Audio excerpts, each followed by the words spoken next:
November ತಿಂಗಳಲ್ಲಿ ನನಗೆ ತಿಳಿದ ಮಾಹಿತಿಯಂತೆ ರಾಜಕೀಯದಲ್ಲಿ ಒಂದು ಬದಲಾವಣೆ ಆಗ್ತಾ ಇದ್ದು ಡಿಕೆ ಶಿವಕುಮಾರ್ ಅವರು ಮುಖ್ಯಮಂತ್ರಿ ಆಗುವಂತಹ ಎಲ್ಲಾ ಲಕ್ಷಣಗಳು ಗೋಚರಿಸುತ್ತಿವೆ ಎಂದು ನಾಗಮಂಗಲ ಮಾಜಿ ಸಂಸದ ಹಾಗೂ ಕೆಪಿಸಿಸಿ ಕಾಂಗ್ರೆಸ್ ವಕ್ತಾರ ಎಲ್ಆರ್ ಶಿವರಾಮೇಗೌಡ ಹೇಳಿದರು.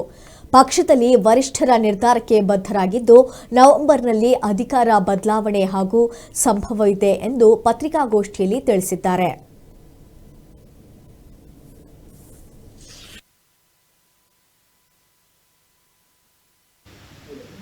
ಹೈಕಮಾಂಡ್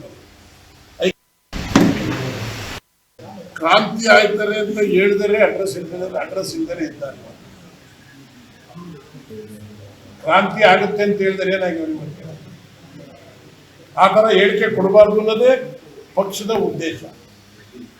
ಇವತ್ತು ಡಿಕೆ ಶಿವಕುಮಾರ್ ಅವರು ಮುಖ್ಯಮಂತ್ರಿ ಆಗಬೇಕು ಅನ್ನೋದ್ರಲ್ಲಿ ಎರಡನೇ ಮಾತಿಲ್ಲ.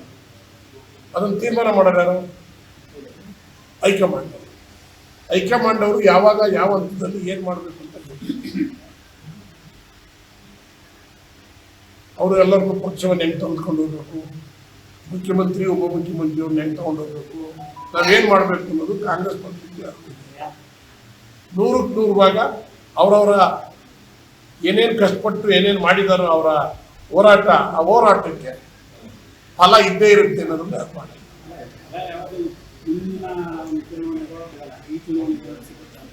ನನಗೆ ತಿಳಿದ ಮಟ್ಟಿಗೆ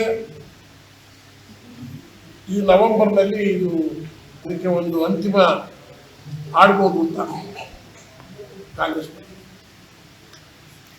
ಡಿಕೆಶಿ ಅವರು ಸಿಎಂ ಆಗ್ತಾರೆ ಅಂತ ನಾವೆಲ್ಲ ಅನ್ಕೊಂಡಿದ್ವಿ. ನಾವೆಲ್ಲ ಹಳೆ ಮೈಸೂರಿನ ಭಾಗದವರು.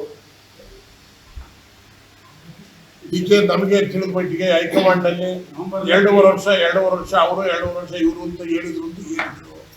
ನವೆಂಬರ್ನಲ್ಲಿ ಡಿಕೆ ಶಿವಕುಮಾರ್ ಮುಖ್ಯಮಂತ್ರಿ ಆಗ್ತಾರೆ ಅಂತ